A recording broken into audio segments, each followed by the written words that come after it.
Look around you. Every wall in every institution is lined with framed paper, degrees, certifications, licenses, titles, and the people who hang them, they believe, with a certainty that is almost architectural in its rigidity, that those documents are load-bearing walls. They are not. They are wallpaper. Here is what no one told you when you entered the credentialing system. You were not being given authority. You were being issued a lease. A temporary, revocable, conditional lease on borrowed legitimacy, written in a language designed by the architect, for the benefit of the system, with a termination clause buried so deep in the fine print that most people never find it until the moment it is activated against them. And by then it is too late to renegotiate. This is part one. We are not going to talk about what you should do, not yet. First, you need to understand the precise mechanical structure of the trap you are already inside. In physics, there is a concept called apparent weight. When you stand in an elevator accelerating upward, you feel heavier than you are. The sensation is real. The force pressing against your feet is real. But the weight is an artifact of motion, not a property of your mass. Credentials operate on the same principle. When the system is accelerating, when institutions are expanding, when the economy is growing, when the boardroom needs more executors to process more transactions, credentials generate apparent authority. You walk into a room with the right letters after your name, and people feel the weight of your legitimacy pressing against them. It feels real, to them, to you, but that weight is not yours. It is borrowed from the momentum of the system that issued the credential. The moment that system decelerates, the moment the elevator stops or worse, begins to fall, your apparent weight collapses to zero. And you are left standing in a room full of people wondering why no one is listening to you anymore, holding a piece of paper that now functions as evidence of how completely you misunderstood the source of your own authority. The masses believe credentials are a storage medium, a battery, something you charge once and then draw from indefinitely. They are not. Credentials are a signal relay.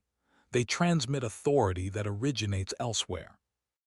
And when the transmitter loses power, the relay goes silent, regardless of how perfectly it was constructed, regardless of how much you paid for it, regardless of how many years you spent earning the right to carry it.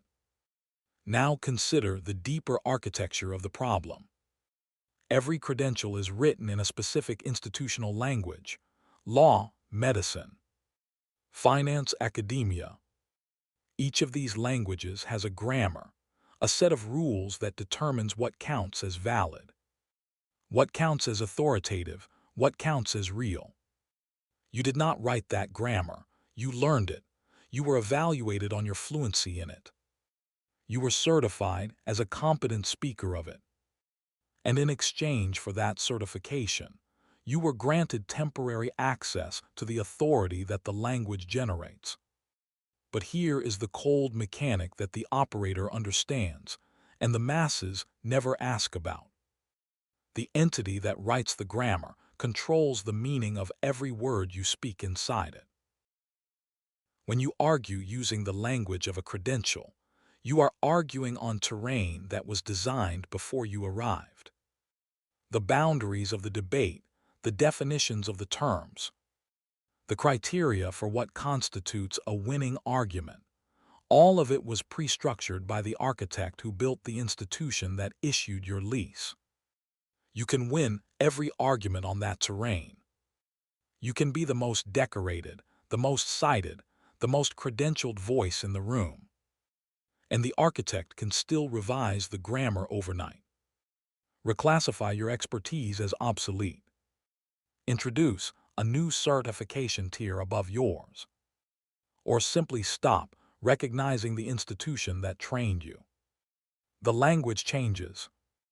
Your fluency in the old version becomes a liability, proof that you were shaped by a system that no longer serves the current configuration of power. This is not a conspiracy. This is not malice. This is information theory. The value of a signal is determined by the receiver, not the sender. You spent years encoding yourself in a format that the receiver valued. And now the receiver has updated its codec. Your signal is still transmitting.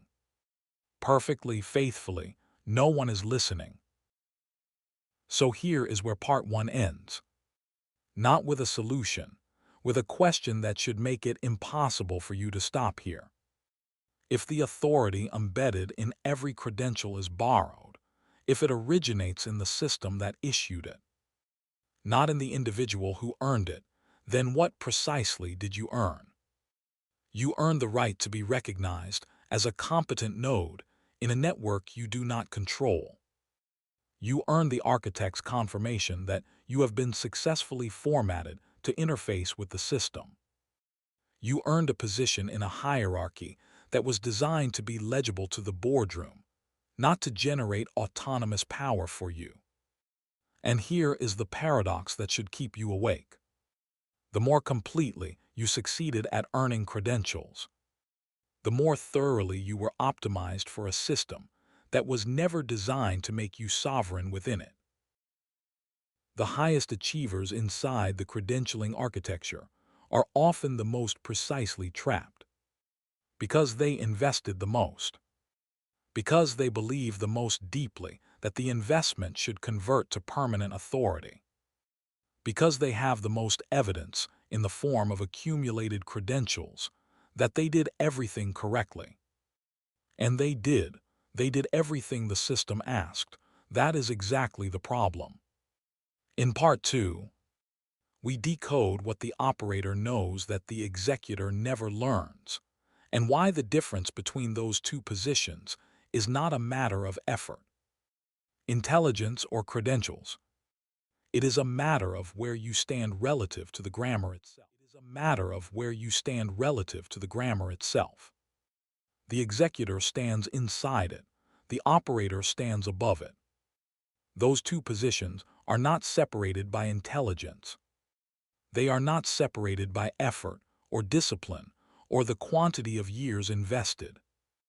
They are separated by a single perceptual shift, one that the system is architecturally designed to prevent you from making. Because the moment you make it, you stop being a resource and begin being a threat to the configuration of power that depends on your compliance. Here is the shift. The executor asks, how do I earn more authority within this system? The operator asks, who designed this system and what problem were they solving when they built it? Those are not the same question. They do not lead to the same territory. And only one of them puts you in a position to understand the actual mechanics of where authority originates, before it is packaged into credentials and distributed to executors as a controlled substance. Return for a moment to the information theory framework. Every system of credentialing is a codec, a compression algorithm that takes the raw, unstructured complexity of human capability and encodes it into a format that institutions can process at scale. The boardroom does not have time to evaluate every individual from first principles. It needs a signal it can read quickly. Credentials are that signal. But here is what the operator understands that the executor never interrogates. The codec was not designed to maximize the value of the individual. It was designed to minimize the processing cost of the institution. Those are opposite objectives. When you optimize yourself for the codec, when you shape your knowledge, your presentation, your identity around the formats that the credentialing system can read, you are not building authority. You are reducing yourself to a file format, and file formats do not negotiate. They do not accumulate leverage. They do not become architects. They get opened, read, and closed, Sometimes they become deprecated. The operator does not optimize for the codec. The operator learns to read the codec itself, to understand what the institution is actually measuring when it issues a credential, what problem the credential is solving for the boardroom, and where the gaps are between what the codec measures and what actually generates power in the real topology of the system. Those gaps are not accidents. They are the architecture of asymmetric advantage. Real authority, the kind that does not evaporate when the transmitter loses power, is not stored in credentials. It is stored in three places and only three. First, in the control of a resource that others cannot easily replicate or route around. Second, in the possession of information that changes the decision calculus of people who hold formal power.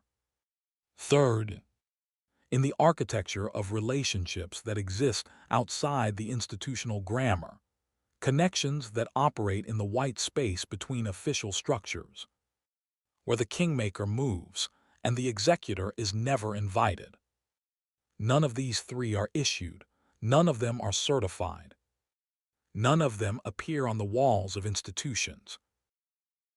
And none of them can be revoked by the entity that did not grant them. This is the fundamental asymmetry that the credentialing system is designed to obscure. Because if the masses understood that real authority is self-generated and self-held, that it does not require institutional permission, the entire architecture of compliance that keeps the executor productive and the boardroom powerful would begin to lose its gravitational field. The system needs you to believe that authority flows downward from the institution, that the credential is the source. It is not the source, it is the meter. And you have been paying rent on a property you could have owned. This is where the analysis converts to protocol, not motivation, not inspiration.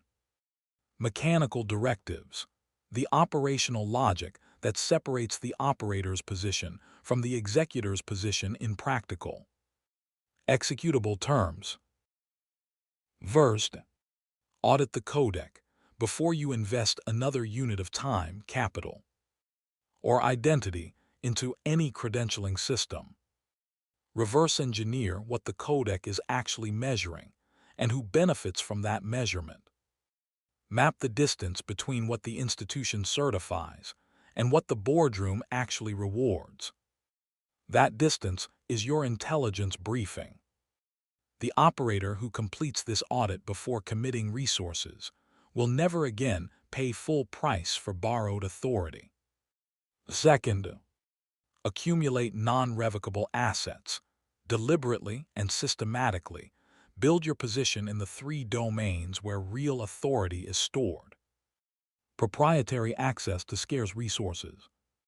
Asymmetric information that changes the decision calculus of formal power.